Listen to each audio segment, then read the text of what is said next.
Does your dog really feel loved every single day? You probably believe your dog feels your love. Most people do. But here's the hard truth. So much of what we think is love doesn't even translate in their world. What feels obvious to you might be almost invisible to them. And some common daily habits may even be quietly chipping away at the bond you're certain is unbreakable. What if the little things you do on autopilot mostly register as background noise, and only a few subtle shifts could make your dog feel truly chosen, safe, and deeply connected to you? Over the next 10 minutes, I'll share 7 simple, science-backed actions you can start today to strengthen your dog's trust and happiness. No grand gestures, no extra hours, just small changes that take seconds but speak volumes in their language. And the last one? It changes everything. Number 1. Use your friendly voice on purpose. You know that voice you use when you tell a joke or call someone you adore? Dogs hear that. Studies on dog-directed speech show that pups are drawn to higher-pitched, exaggerated, warm tones similar to the way we talk to babies. That tone signals friendliness and attention. Try this. When you enter a room, call your dog's name in a bright, affectionate tone and say one pleasant sentence. "Hey buddy, I'm home." Pause, and let them respond. The words aren't the point. The emotional content is. Over time, your dog will start to orient to that tone as a reliable cue for connection, not just commands. Number 2. Gentle eye contact that says, "I'm safe." Dogs don't interpret long, hard stares the way humans do. An unbroken stare can be threatening, but soft, relaxed eye contact paired with a friendly tone can build attachment. Researchers have shown that mutual gazing between dogs and their humans increases oxytocin, the bonding hormone, in both parties, like a tiny biochemical hug. So when you sit near your dog, let your eyes soften, offer a relaxed smile, and hold contact for a beat or two. If your dog looks away comfortably and then returns your gaze, that's a positive exchange. Do this a few times a day, especially during quiet moments, and you're strengthening a physiological bond. Number 3. Turn play into a mini adventure. Dogs are social hunters, and for them, play is rehearsal for real-life skills. Chasing, grabbing, tugging, releasing, all tied together by the shared reward of working as a team. But repetitive, mechanical play such as toss the ball, fetch, repeat can quickly get boring.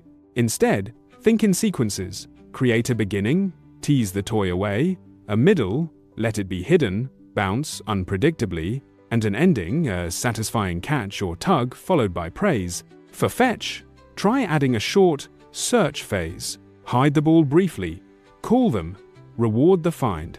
For tug, teach and use a reliable release cue so the game ends positively. 5 to 10 focused minutes a day where you vary pace, direction, and reward will light up your dog's brain, meet their instincts, and make you their favorite play partner.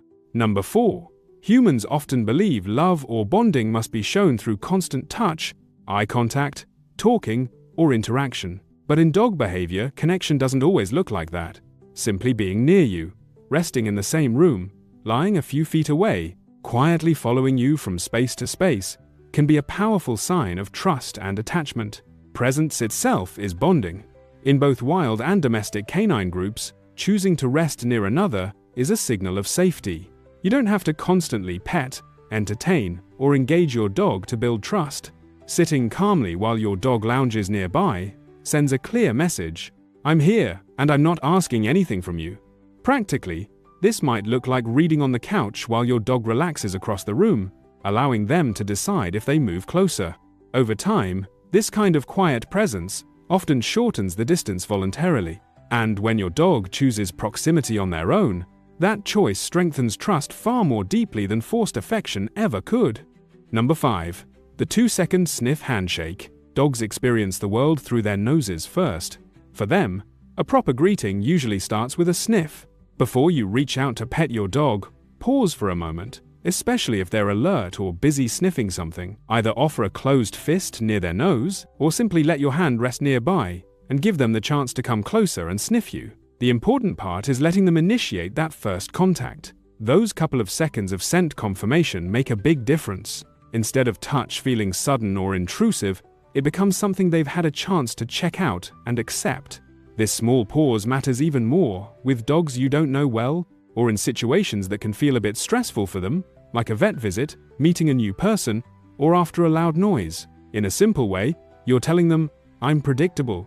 You can check me out first." That tiny habit, asking with your body language instead of assuming, can lower tension and make dogs much more relaxed and cooperative around you. Number 6. Respect sleep and calm time. It's easy to want to scoop up a dog who's sleeping peacefully. They look so cute lying there, and our instinct is to go in for a hug. But sleep is when a dog's nervous system actually resets and recovers. When a dog is in deep sleep, they're more vulnerable. If they're woken up suddenly over and over, it can make them feel on edge. Some dogs may start choosing quieter, more hidden places to rest instead. When a dog sleeps comfortably around you, that's actually a big sign of trust. It means they feel safe enough to fully relax. So when they're resting, let them have that space. You can walk by, or even say a soft hello if you want. Just try to avoid grabbing them, starting rough play, or waking them abruptly. It also helps to treat their favorite resting spots as a kind of do not disturb zone. When dogs feel safe enough to truly relax, they tend to be more calm, connected, and emotionally available when it's time to interact. Number 7. Groom the secret spot that unlocks trust. Every dog has that magic spot that says, "Ah, this feels so good." For a lot of dogs, it's behind the ears, at the base of the neck, or along the chest. These are areas dogs can't easily reach themselves.